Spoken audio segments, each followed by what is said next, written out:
Shalom, selamat pagi. Shalom. Saya mau dengar suaranya semua di pagi hari ini dengan kuat. Shalom. Shalom. Haleluya. Beri kemuliaan dulu bagi Tuhan. Haleluya.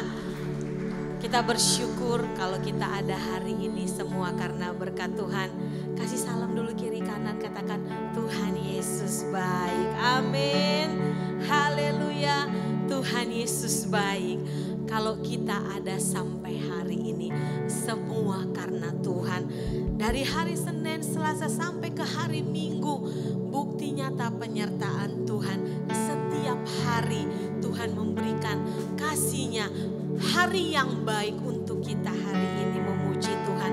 Lupakan segala masalahmu, lupakan segala beban dan sakit penyakitmu. Hari ini kita memuji Tuhan, amin. Kita menyembah Tuhan, katakan terima kasih Tuhan. Terima kasih Yesus, haleluya, haleluya. Terima kasih Tuhan, Engkau baik bagiku, Engkau baik bagi kami semua. Hidup kami hanya di dalam-Mu Tuhan. Terima kasih Yesus, haleluya, haleluya,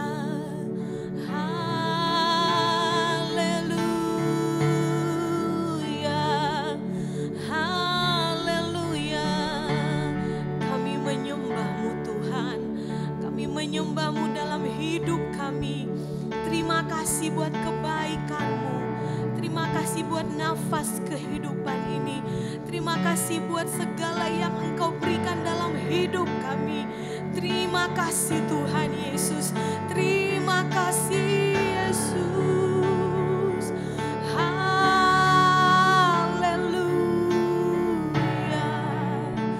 haleluya.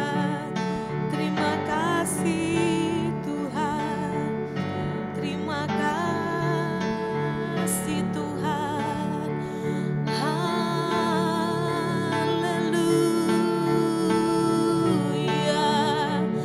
Haleluya, sebab hidup kami hanya di dalam-Mu Tuhan.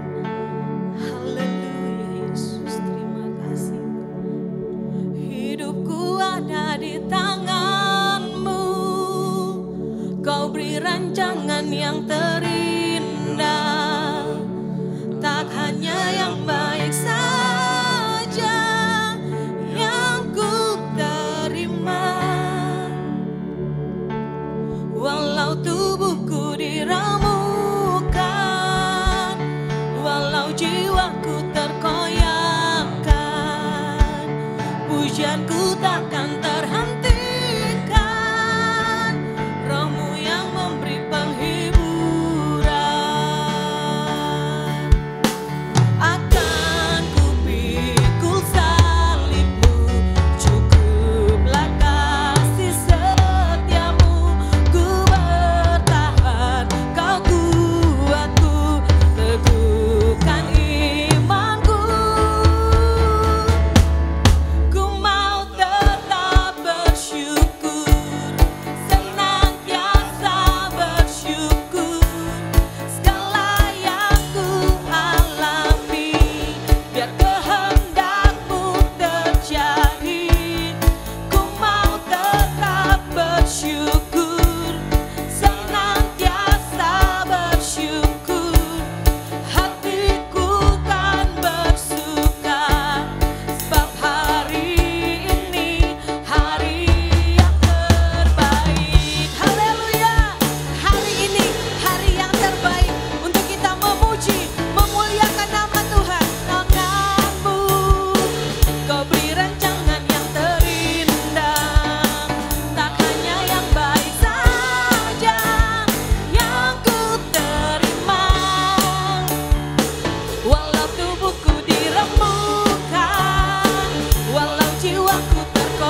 Amin.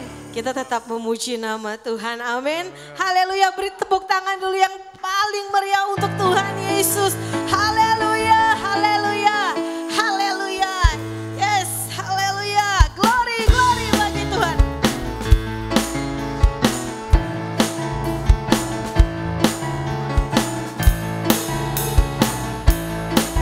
Amin. Ikuti kau saja Tuhan.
Bahagia adalah orang yang penuh senyum. Kasih senyum kiri kanan. Haleluya, haleluya.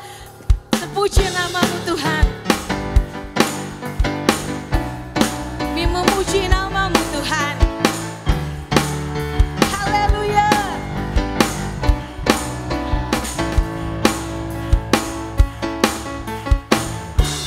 Hari ini hari yang telah dijadikan Tuhan, mari kita bersuka.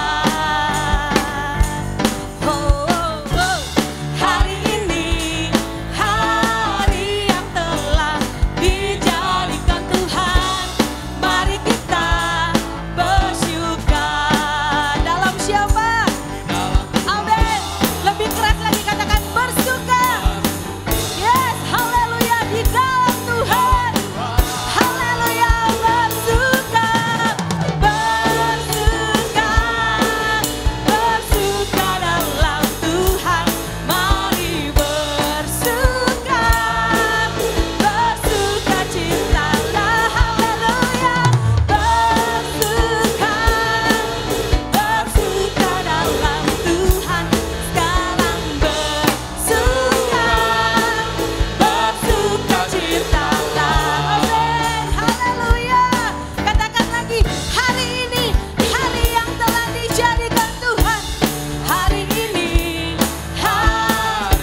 berdiri dengan iman, iman dalam Yesus Tuhan. Kau yang memberi kemenangan, ku bersorak merayakan. Terpujilah Engkau Raja. Sekali lagi katakan, sungguh besar Kau Tuhanku, sungguh besar Kau Tuhanku. Engkau perisai hidupku, ku berdiri, amin, iman di dalam-Mu Yesus Tuhan. Haleluya. Kau yang memberi kemenangan, ku bersorak merayakan. Terpujilah Engkau Raja, segala raja. Amin. Kita diberi kuasa oleh Roh Kudus untuk mengalahkan musuh, menginjak-injak musuh. Kita adalah umat pemenang di dalam Tuhan. Amin.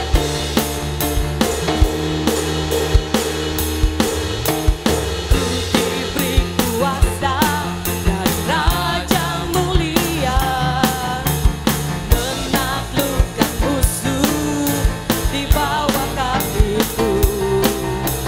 Ku pakai kuasa dari Raja mulia.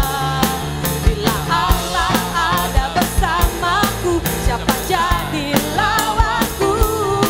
Bila Allah ada bersamaku, siapa jadi lawanku? Sungguh besar Kau Tuhanku, Engkau perisai hidupku. Ku berdiri dengan iman, iman dalam Yesus Tuhan. Kau yang memberi kemenangan, ku bersorak merayakan. Terpujilah Engkau Raja, segala raja. Sungguh besar, amin. Engkau perisai hidup kami. Haleluya, haleluya. Iman di dalam Yesus Tuhan. Kau yang memberi kemenangan, ku bersorak merayakan. Terpujilah Engkau Raja, segala raja. Terpujilah Engkau Raja, segala raja. Terpujilah Engkau Raja, segala raja. Haleluya. Kemuliaan hanya bagi Tuhan Yesus Kristus. Haleluya. Silakan duduk Bapak Ibu Saudara sekalian. Kami mengucap syukur kepadamu Tuhan, buat segala yang baik. Hari ini hidup kami hanya untuk-Mu Tuhan. Bahkan pusat perhatian kami hari ini hanya untuk-Mu Tuhan. Kami yakin Engkau hadir dalam ibadah kami. Engkau memberkati hamba-Mu yang akan menyampaikan firman-Mu. Pakai Tuhan hamba-Mu, gembala kami untuk menyampaikan firman yang menguatkan kami, bahkan mungkin yang menegurkan kami, meneguhkan kami. Hati kami siap mendengarkan firman-Mu Tuhan. Haleluya. Seperti wanita mengurapimu, menangis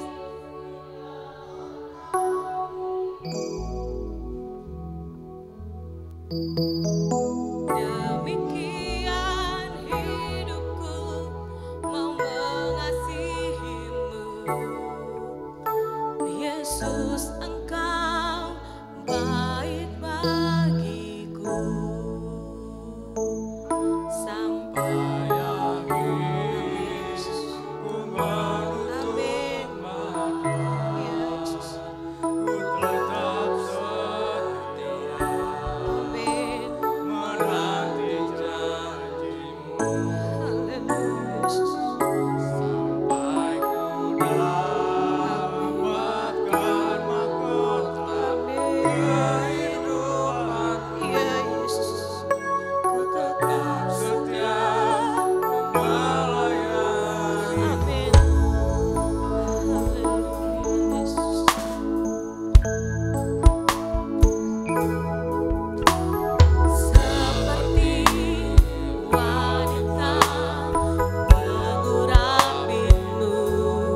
lagi dari awal. Seperti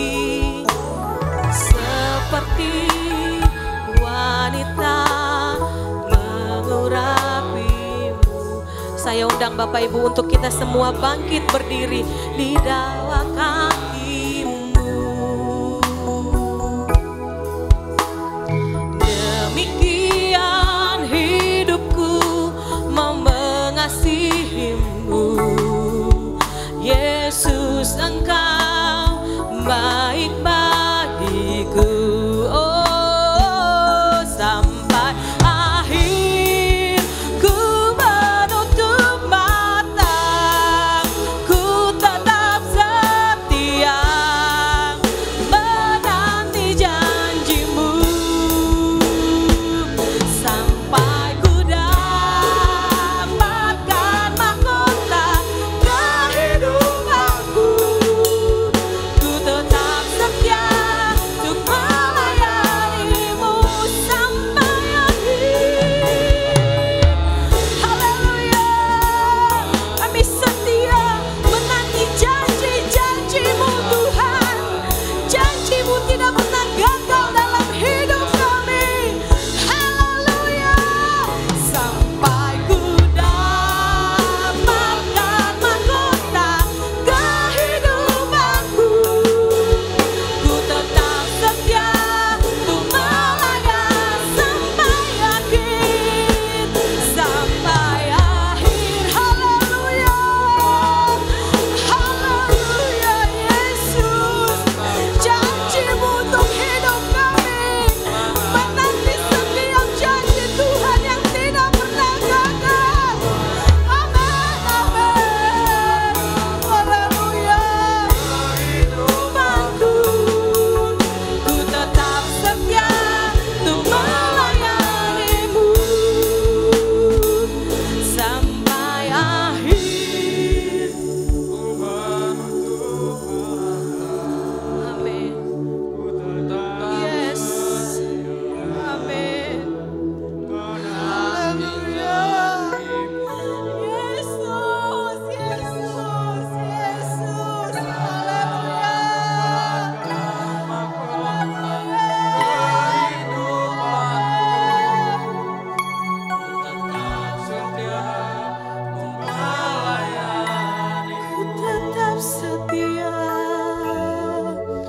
Ku tetap setia untuk melayanimu. Haleluya Yesus. Kuasa Roh Kudus kami rasakan hari ini.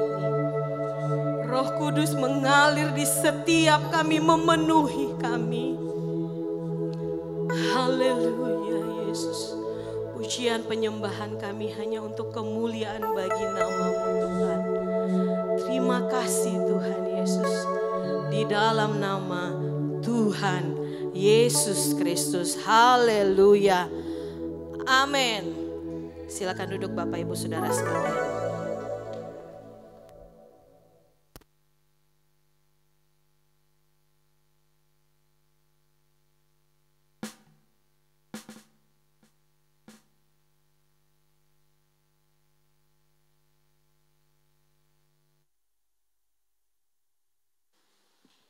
Puji Tuhan, haleluya. Salam sejahtera bagi kita semua.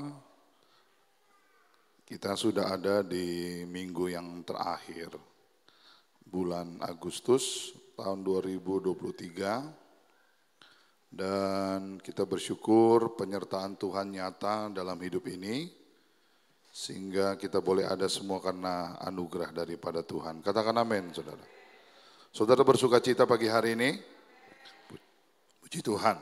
Nah, pagi hari ini saya ingin menyampaikan sesuatu yang penting, dan ini yang Tuhan taruh dalam hati saya untuk kita sama-sama belajar dan mengerti kehendak Tuhan dalam kehidupan kita.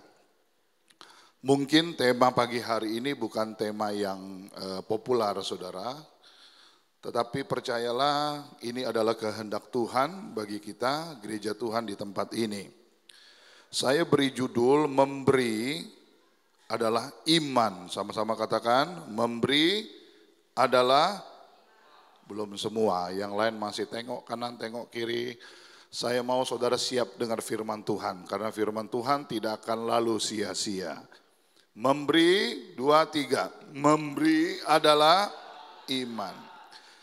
Saudara, ketika kita mendengar memberi selalu berarti konotasinya uang ya Pak. Enggak juga saudara.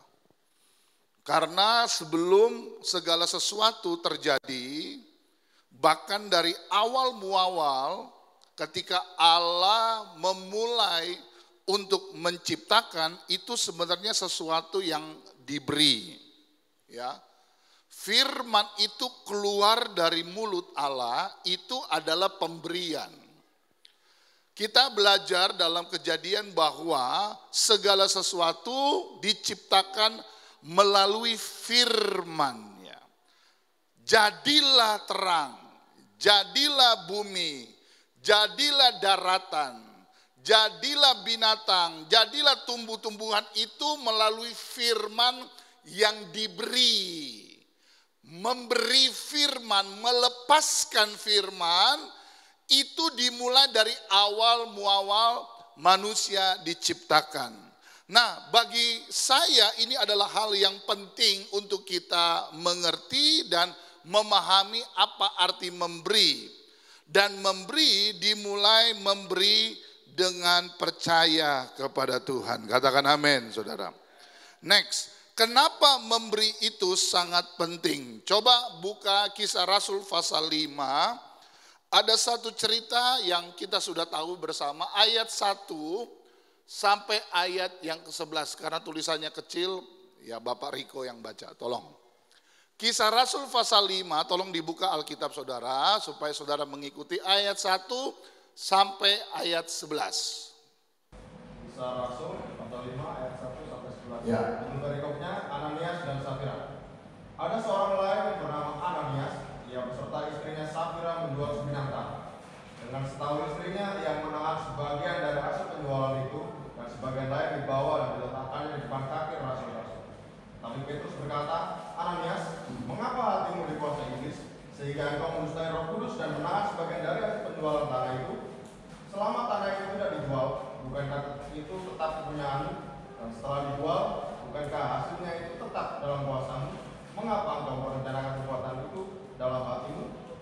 Engkau bukan mendustai manusia, tetapi mendustai Allah. Ketika mendengar perkataan itu, rebalah Ananias dan putuslah nyawanya. Maka sangatlah ketakutan semua orang mendengar hal itu. Lalu datanglah beberapa orang muda. Mereka mengapani mayat itu, mengusungnya keluar dan pergi menguburnya. Kira-kira 3 jam kemudian, masuklah istri Ananias. Tetapi ia tidak tahu apa yang telah terjadi.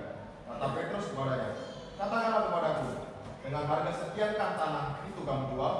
Jawab perempuan itu, betul, sekian. Kata Petrus, mengapa kamu berdua bersepakat untuk mencobai Roh Tuhan? Lihatlah, orang-orang yang baru mengubur suamimu berdiri di depan pintu, dan mereka akan mengusung engkau juga keluar. Lalu rebalah perempuan itu seketika. Itu juga di depan kaki Petrus dan putuslah nyawanya.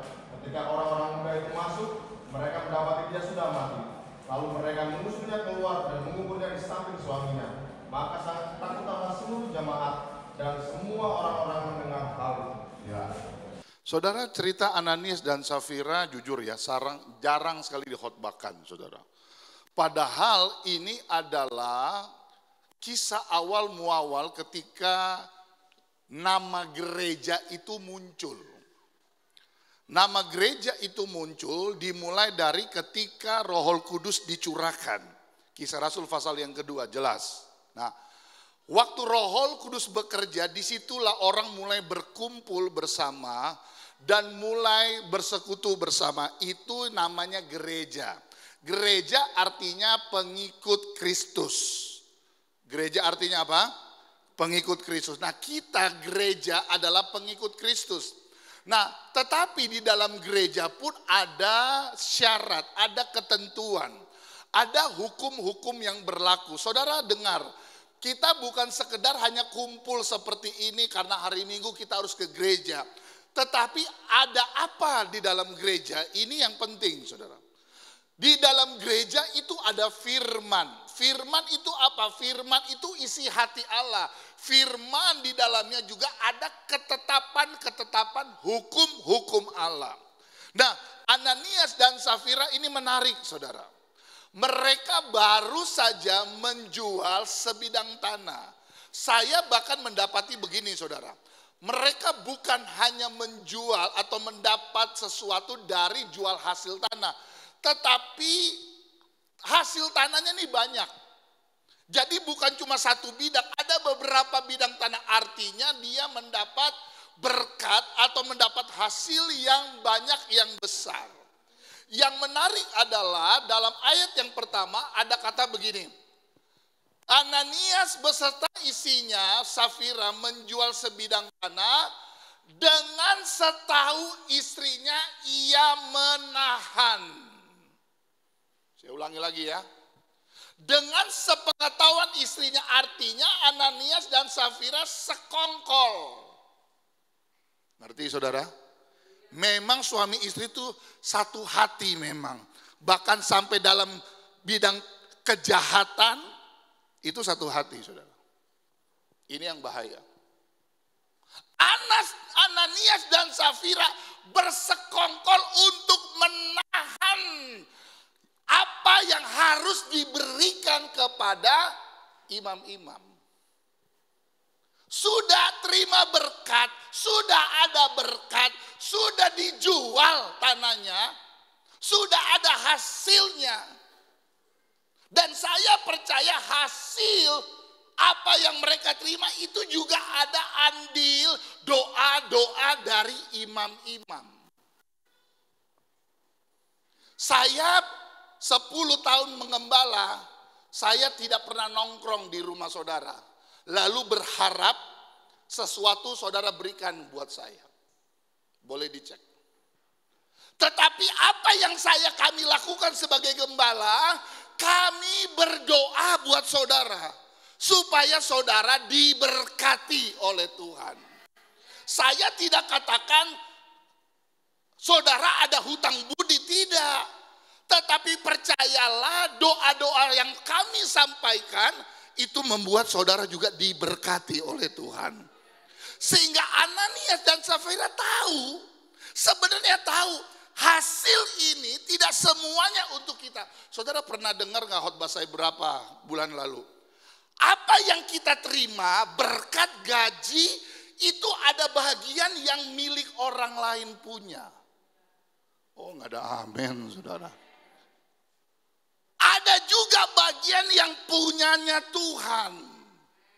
Ngerti saudara? Anda terima gaji 1 juta jangan dimakan semuanya. Itu namanya serakah. Haleluya. Ngerti saudara ya? Ada bagian yang punyanya Tuhan, ada bagian yang punya orang lain. Nanti kita akan belajar, hari ini kita akan belajar banyak hal. Kenapa kok sekarang rumah tangga saya kok sulit sekali, ekonomi sulit, kenapa? Anda tidak pernah melepaskan hak. Karena Anda merasa bahwa semua yang saya punya saya.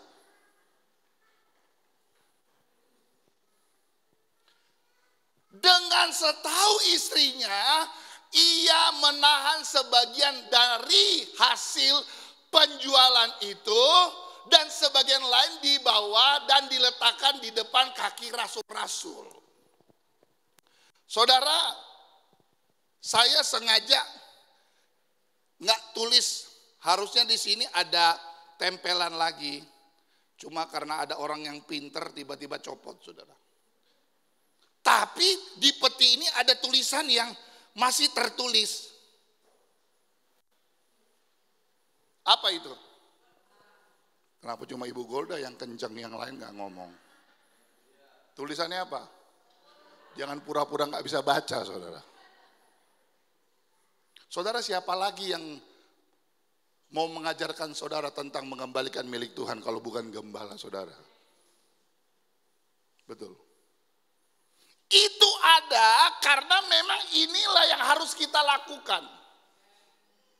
Saya katakan begini, kalau Anda mengembalikan milik Tuhan, itu sudah bagus, itu langkah awal. Tapi langkah yang kedua, Anda harus jujur. Kalau gajimu 3 juta, perpuluhanmu 100.000, baik, udah bagus, balikin. Tapi belum baik, belum sempurna. Kenapa? Karena tidak jujur. Katakan kanan kiri, kamu orang jujur enggak? Ananias dan Safira ini contoh yang paling simple. Tetapi orang lupa bahwa Roh Kudus juga bekerja bukan hanya di zaman Ananias dan Safira, sampai sekarang. Ketika kita bersekongkol suami istri, sudahlah, ini mah kebanyakan. Ini bayangin kita jual sebidang tanah, kita jual aset kita, lalu jumlahnya besar. Lalu bagaimana mungkin uang yang banyak ini kita kasih ke rasul-rasul? Mereka sudah bersekongkol. Dan saudara tahu akibatnya, orang yang bersekongkol tidak memberi, secepat itu juga mereka mati, sudah. Lalu Anda berkata gini, Pak, puji Tuhan, saya tiap bulan ini bersekongkol sama istri, Pak, tapi saya nggak mati, ya kan? Senang dong saudara nggak mati? Ya, memang tubuhmu nggak mati, tapi rohmu mati, saudara. Anda nggak punya lagi kepekaan. Firman datang mental, dikasih tahu nggak akan lakukan. Kenapa? Mati rohanimu. Tubuhmu hidup, tapi rohmu mati. Anda bagaikan seperti orang yang mati tapi masih berjalan-jalan di dalam dunia ini. Dan itu banyak di gereja, saudara. Puji Tuhan tidak ada di sini. Nggak ada yang ngaku. Kurang keras apa Bapak Gembala? Apa efeknya? Coba next. Belajar dari Ananias dan Safira. Yang pertama, perhatikan ya. Saat itu bahkan sampai sekarang, perhatikan nih penting. Gereja membutuhkan uang untuk kemajuan. Haleluya. Haleluya. Saudara menikmati duduk enak dengan listrik, AC, fasilitas. Ini pakai uang, saudara. Nggak pakai haleluya. Makanya saudara diberikan kesempatan di gereja ini bahkan 3 kali persembahan. Bukan karena untuk hal-hal yang lain. Untuk saudara memberi lebih lagi. Karena pelayanan itu butuh uang. Pertanyaannya, kenapa Ananias dan Safira harus menyerahkan uang mereka, memberi uang mereka? Karena memang pelayanan butuh uang. Sekarang kita harus terbuka, transparan. Semua yang running di sini butuh uang.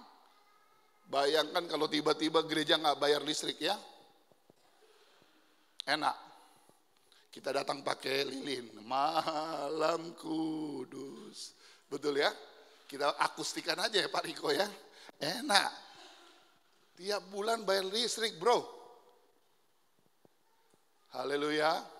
Butuh uang. Kedua, Injil itu gratis atau cuma-cuma, tapi untuk menyebarkan Injil kabar kebaikan, harganya itu mahal. Ada harga yang harus dibayar. Saya kasih kesaksian, saudara. Di hari Jumat saya sudah saksikan, tapi hari Minggu saya belum saksikan. 2 minggu depan saya akan ke Papua, saudara.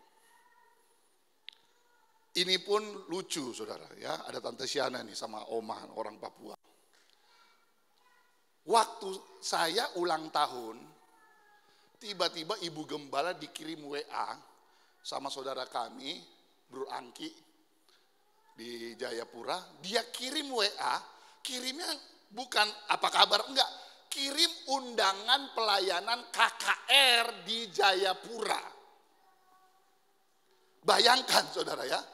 Saya nggak pernah tahu kalau saya akan berbicara, jadi pembicara di Papua. Saya nggak pernah tahu, tapi undangannya udah jadi.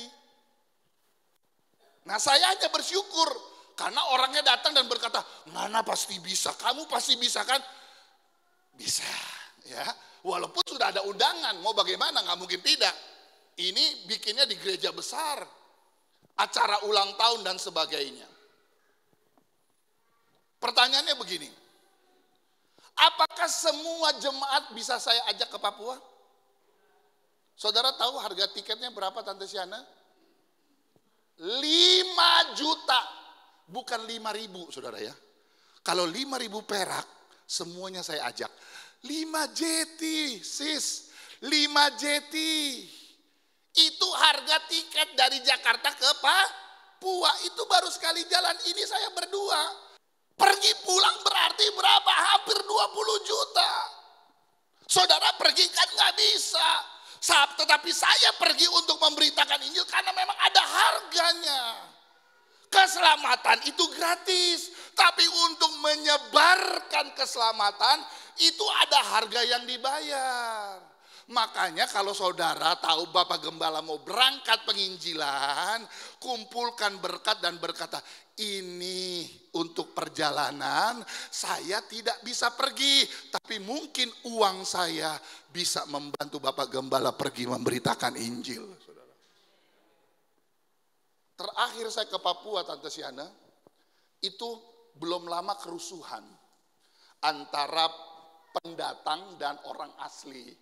Baru panas-panasnya saya diundang ke Papua untuk bikin acara KKR di lapangan. Saudara.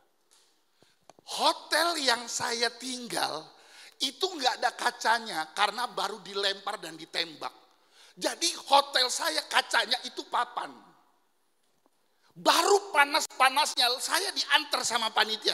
Ini loh Pak Pendeta, rumah hancur kebakar, asapnya masih ada. Ini loh titik kerusuhan masih ada. Malamnya saya pimpin KKR, saudara.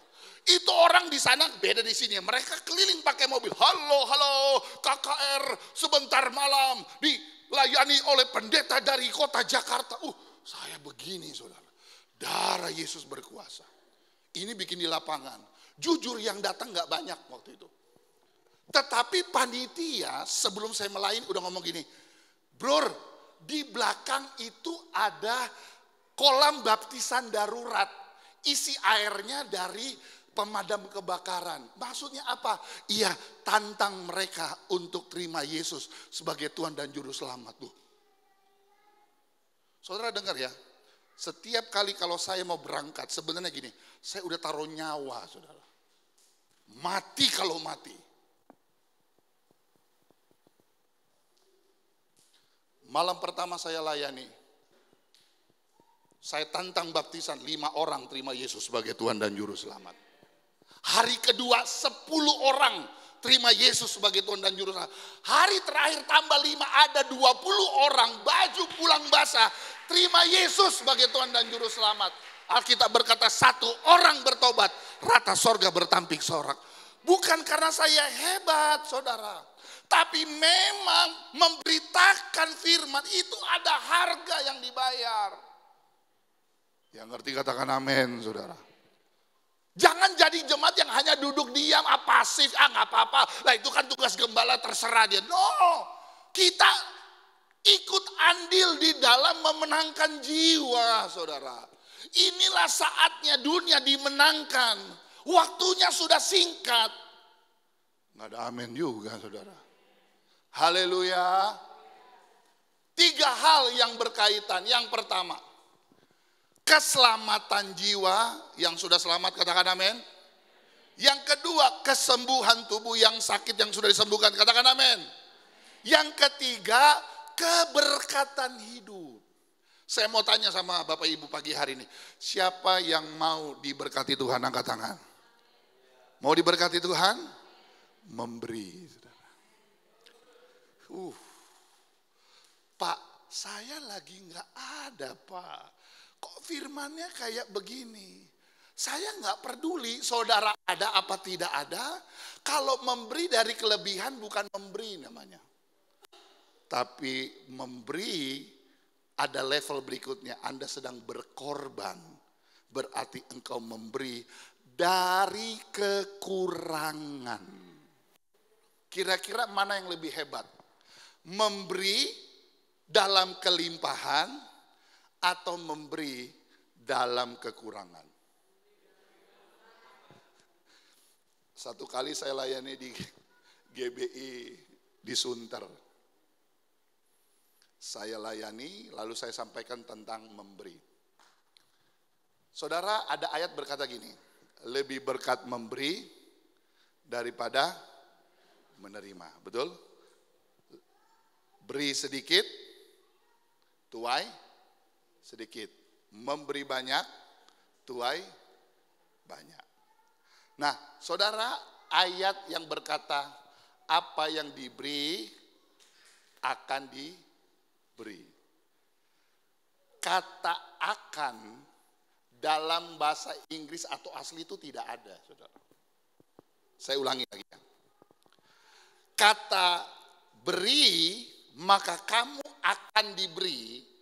Kata akan dalam bahasa asli itu tidak ada. Artinya gini, yang benar gini, ketika kita memberi, Tuhan langsung memberi. Saudara ingat ada ayat Tuhan tidak pernah berhutang. Kalau akan berarti masih ditahan. Betul? Ketika kita memberi, dia akan memberi berarti dia masih tahan. Entah minggu depan, entah bulan depan, tetapi bahasa asli ketika engkau memberi, dia langsung beri. Karena Tuhan tidak mau berhutang. Dia Allah yang selalu melihat tangan yang memberi. Saya kasih contoh, saudara. Ada kedua ilustrasi dua orang yang berharap menerima karunia. Menerima karunia. Dua orang ini akhirnya tidak punya pilihan, cuma ada dua pilihan, karunia memberi sama karunia menerima. Lalu satu orang ini cepat-cepat dia berdiri, Tuhan, saya karunia menerima. Ya, terimalah karunia menerima. Tapi orang yang terakhir, karena tidak ada pilihan, dia menerima karunia memberi. Singkat cerita, mereka berpisah. 10 tahun berikutnya, mereka yang menerima karunia memberi dan menerima bertemu. Yang mendapat karunia memberi, dia ada di mobil yang indah. Dia ada di mobil yang mahal. Tetapi yang menerima karunia menerima, dia ada di pinggir jalan jadi gembel, benar-benar lagi.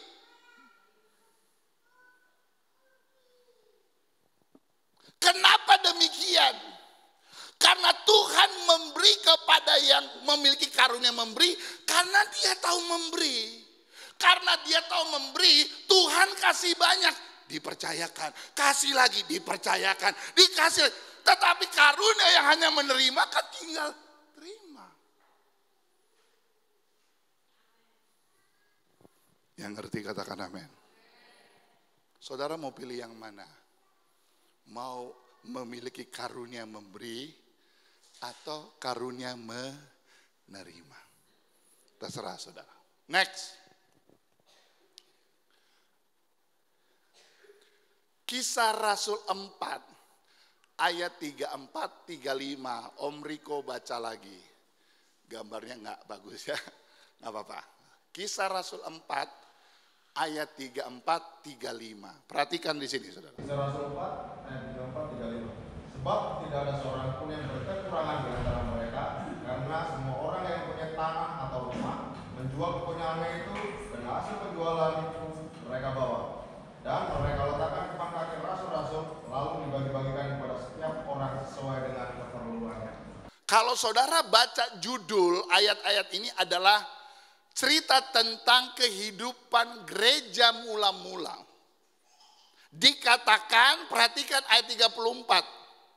Sebab tidak ada seorang pun, kalau Alkitab berkata tidak ada seorang pun, benar-benar tidak ada seorang pun di antara mereka, seorang pun yang berkekurangan di antara mereka. Catat saudara. Kenapa tidak ada yang berkekurangan? Karena semua jemaat saat itu menjual harta mereka. Dikatakan mereka tidak lagi mempertahankan apa yang menjadi milik mereka. Asal orang lain tertolong, asal orang lain bisa makan. Dia udah gak peduli lagi dia punya harta atau tidak. Sehingga sampai di titik semua tidak berkekurangan. Pertanyaannya, hari ini ada gak jemaat yang seperti ini? Gak ada. Ini kan punya saya, ini kan hasil keringat saya. Gak ada yang salah saudara. Tetapi kita lupa bahwa ada peran pekerjaan Tuhan. Ada peran doa-doa hamba-hamba Tuhan. Ada peran di situ kita harus membagi-bagikan kepada orang lain. Itu namanya serakah. Serakah. Semua mau diambil. Semua mau dikuasai. Tapi jemaat yang mula-mula tidak ada yang berkekurangan. Hasil penjualan itu mereka bawa dan mereka letakkan di depan kaki rasul-rasul. Lalu dibagi-bagikan kepada setiap orang sesuai dengan keperluannya. Yang ngerti katakan amin. Saudara mau memberi, belajar memberi, suka memberi, saudara. Tapi Pak, jumlahnya nggak besar, bukan itu. Kalau saudara pelajari tentang orang kaya dan Lazarus, saudara ingat nggak cerita itu? Orang kaya dan Lazarus. Sekarang saya mau tanya sama saudara, waktu orang kaya makan, Lazarus ada di mana?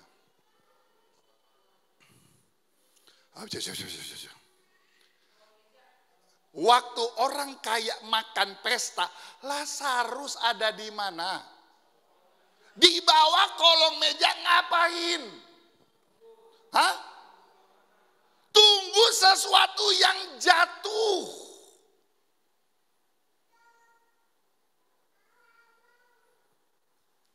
Bagi orang kaya sebenarnya mudah sekali, ajaklah Lazarus duduk atau siapkanlah makanan biar dibawa, kasih makanan, nih Lazarus makan. Kita seringkali seperti orang kaya itu sekarang. Kita menikmati, kita lupa ada orang juga yang membutuhkan. Haleluya. Haleluya. Jangan egois, saudara. Ingat ada orang lebih susah dari kita. Ada orang lebih membutuhkan daripada kita. Next. Nah, saudara, kita sekarang mundur ke perjanjian lama. Apa yang terjadi dalam perjanjian lama? Ini menarik, saudara ya. Nanti Om Riko baca Keluaran 12, 31, 33, baru lompat 35, 36. Saya cerita dulu begini, saudara. Bangsa Israel itu kan jadi budak Mesir, betul ya? Dan ketika Musa sebagai wakil Allah diperintahkan untuk mengeluarkan bangsa Israel untuk keluar dari tanah Mesir. Ya, kita tahu ceritanya. Tetapi saudara, sebelum mereka keluar kan ada 10 tulah. Betul nggak? Ada tulah-tulah yang terjadi di tanah Mesir itu karena keras hatinya Firaun. Betul?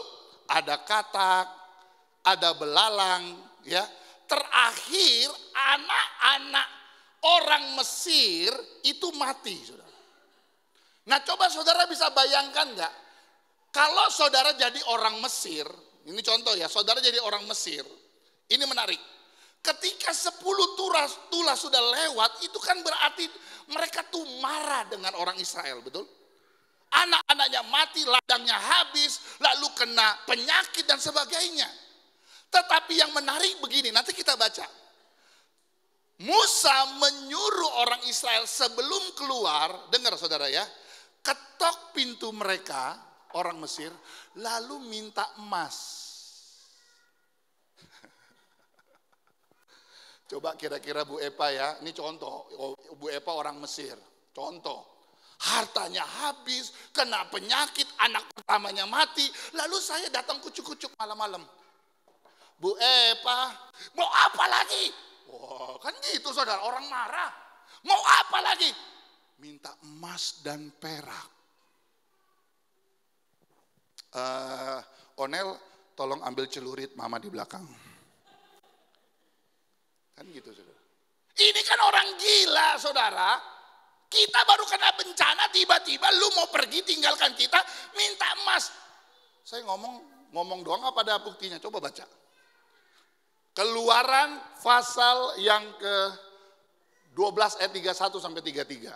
Keluaran 12, 31, 33. Lalu pada malam itu dipanggilnya Musa dan Harun katanya, bangunlah, keluarlah dari tengah-tengah bangsaku, baik kamu maupun orang Israel, pergilah, beribadahlah kepada Tuhan seperti katamu itu. Bawalah juga kambing dombamu dan lembu sapimu seperti katamu itu, tetapi pergilah dan pohonkanlah juga berkat bagiku. Ayat 33, orang Mesir juga mendesak dengan keras kepada bangsa itu, menyuruh bangsa itu pergi dengan segera dari negeri itu, sebab kata mereka, nanti kami mati semuanya. Ayat 35, orang Israel melakukan juga seperti kata Musa, mereka meminta dari orang Mesir barang-barang emas dan perak serta kain-kain. 36, dan Tuhan membuat orang Mesir bermurah hati terhadap bangsa itu, sehingga memenuhi permintaan mereka. Demikianlah mereka merapasi orang Mesir. Ya, mereka bilang udah lalu pergi aja, lalu bikin bencana mati kita semua. Tetapi orang Israel datang lagi dan berkata, gua mau pergi ya, minta emas, perak, sama baju-baju lu. Enggak masuk akal. Tahukah saudara, ketika saudara memberi, Anda sedang memulai iman percayamu kepada Tuhan. Saudara, kita kan punya hitung-hitungan dalam rumah tangga, betul? Ini untuk ini untuk ini untuk ini. Kalau hitung-hitungan hamba Tuhan, pasti minus. Haleluya. Mau jadi hamba Tuhan? Minus. Punya hitung, aduh, minus.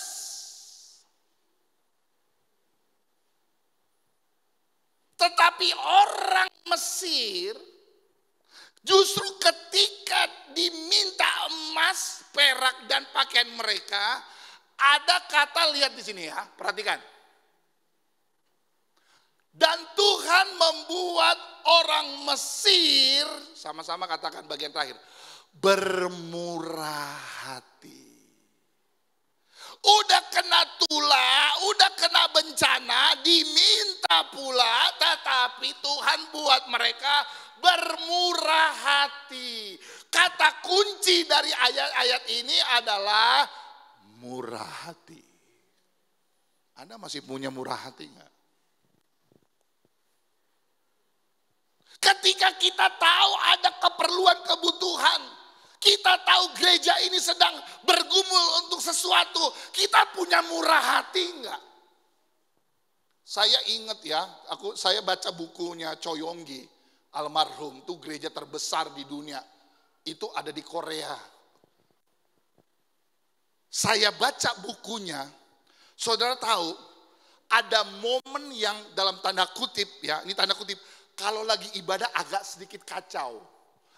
Pak Chris kan bosnya orang Korea, tanya sama dia. Waktu ibadah di gereja Choyonggi ada momen di mana ibadah itu agak sedikit chaos. Itu waktu kapan? Persembahan. Saudara tahu pemilik Samsung itu jemaatnya. Saudara tahu handphone Samsung, semua yang Samsung itu dari Korea. Salah satu jemaatnya. Dan saudara tahu pemilik Samsung, saya dengar waktu teman-teman pada ke Korea, dia itu pemiliknya yang bantuin parkir mobil. Masuk. Ini pemilik Samsung, saudara. Saudara baru punya Samsung aja sombong. Mending Samsung terbaru, Samsung jadul lagi. Belagunya minta ampun. Yang punya aja, kiri, masuk, yang punya. Saudara tahu kenapa gereja itu diberkati? Waktu dikatakan sama WL, inilah tiba saatnya kita memberi. Saudara tahu waktu momen memberi, orang berebut pergi ke peti. Kasih, terus kasih. Bahkan dalam cerita buku itu, ada di lantai 2, saking sudah penuhnya, maaf bicara, persembahan itu dilempar dari atas. Saudara. Terus kasih, terus. Ini waktunya memberi. Karena mereka tahu hanya dengan memberi, pintu sorga itu terbuka, saudara. Kalau kita, berilah yang baik. Berilah yang baik. Tuhan sudah memberikan.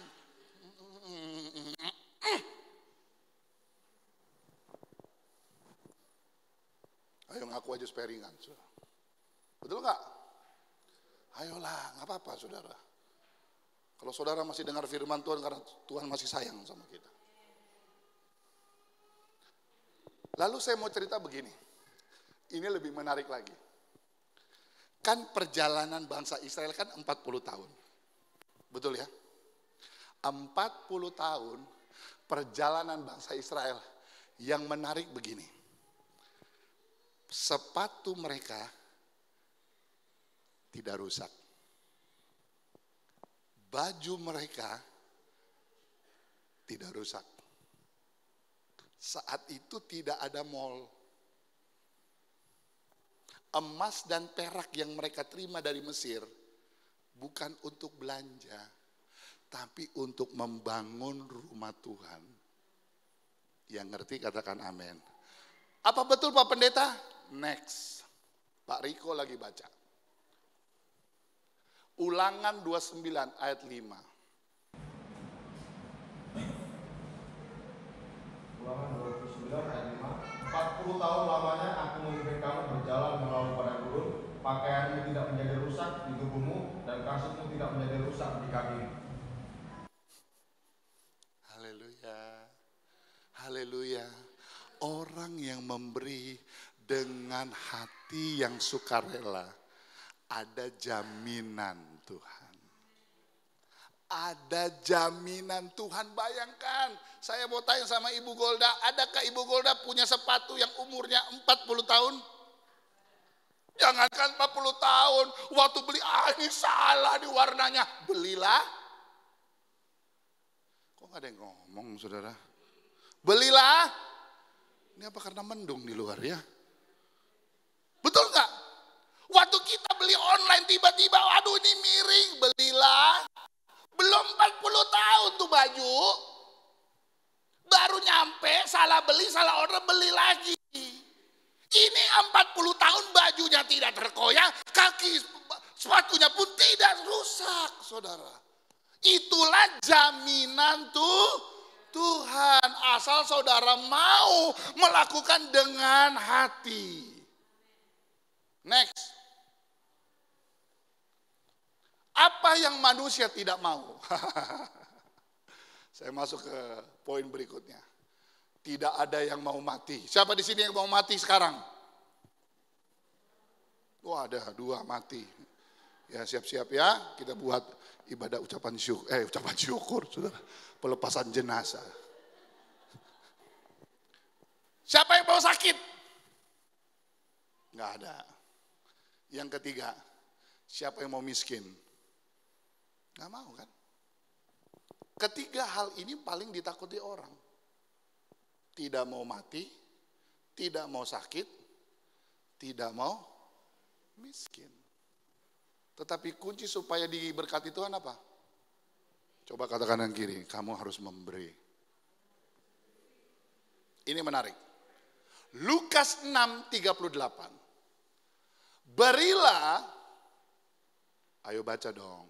Berilah dan kamu akan suatu takaran yang baik, yang dipadatkan, yang digoncang dan yang tumpah keluar akan dicurahkan ke dalam. Baca sisanya lebih keras, 2, 3.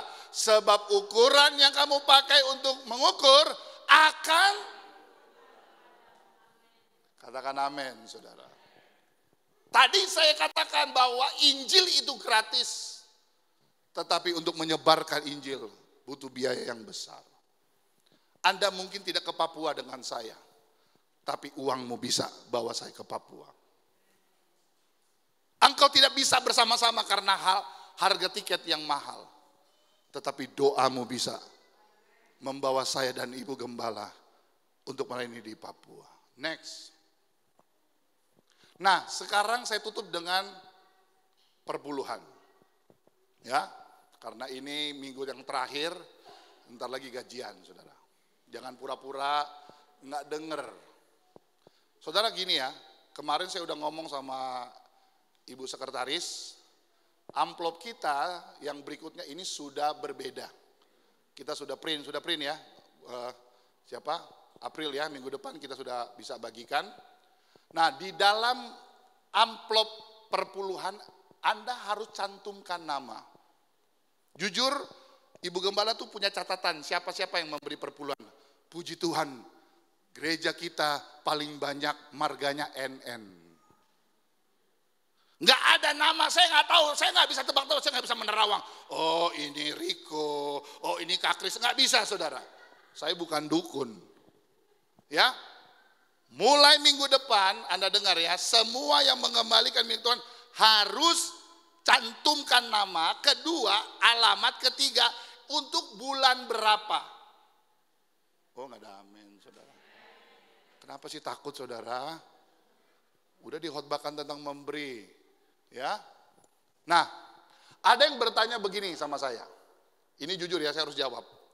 Pak, kalau saya ada kebutuhan mendesak, berarti saya nggak perlu kasih perpuluhan. Kalau saya ada keperluan lain, apakah saya tetap harus kasih perpuluhan? Oh ini lagi ini bulan ini lagi emergensi Pak. Saya harus ini, aduh ini bisa dipakai untuk bantu ini. Hah? Karena ada yang bersaksi gitu. Nggak apa-apa nggak kasih perpuluhan kan, yang penting bayar utang. Mana yang penting, bayar utang apa bayar perpuluhan?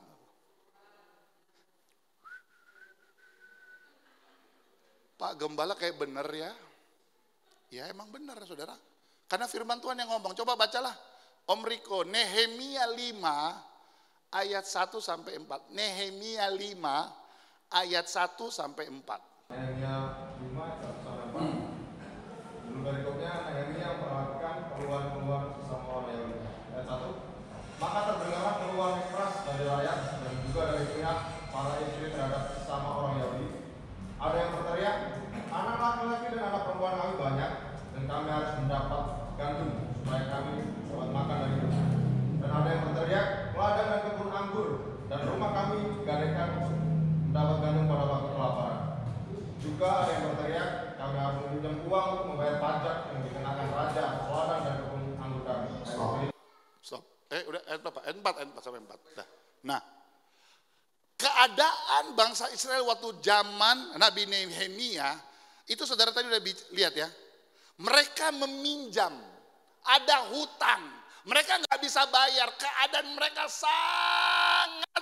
sangat benar-benar terperosok sekali sampai mereka tidak memiliki apa-apa.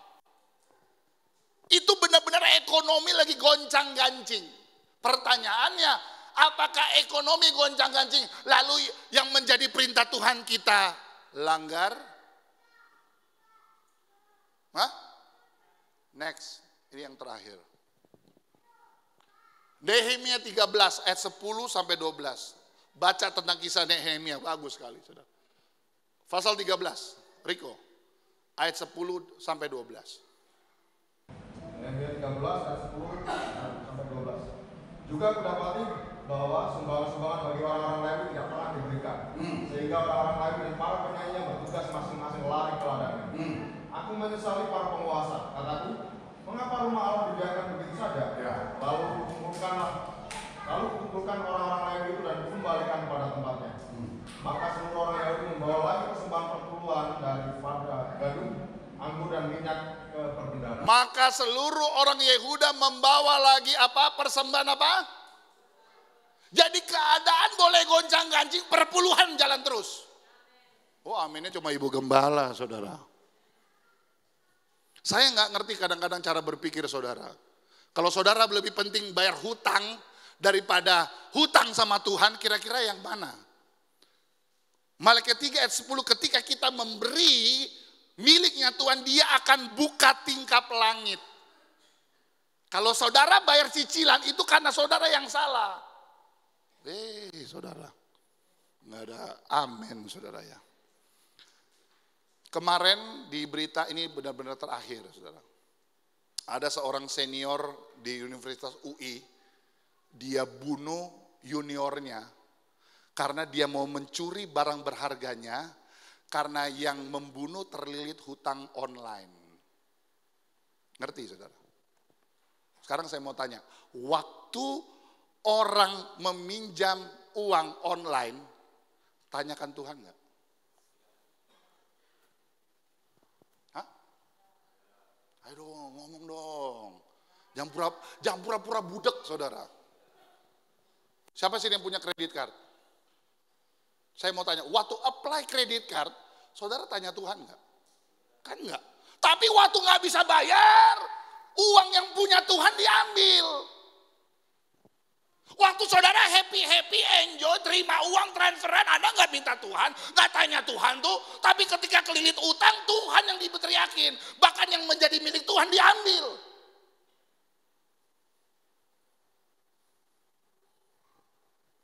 Halo? Matius 6 ayat 33 ngomong apa? Carilah dahulu kerajaan Allah serta kebenarannya. Makanya ngomongnya gede-gede. 2, 3. Maka segala sesuatu akan ditambahkan. Kita ngomongnya mau ditambahkan aja, amin. Carilah dahulu, lakukan firman, nggak mau. Haleluya. Memberi, berarti kita sedang beriman. Melepaskan hak.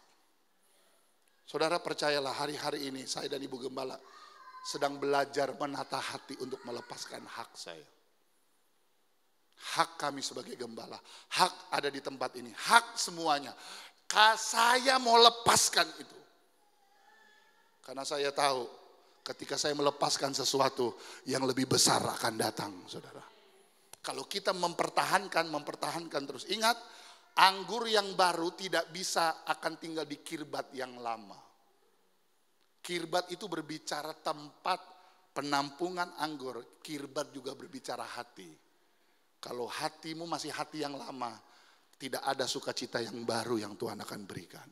Tetapi ketika kirbat itu diganti dengan yang baru, ada berkat yang baru yang Tuhan akan berikan bagi kita. Tuhan Yesus memberkati. Kita bangkit berdiri bersama-sama.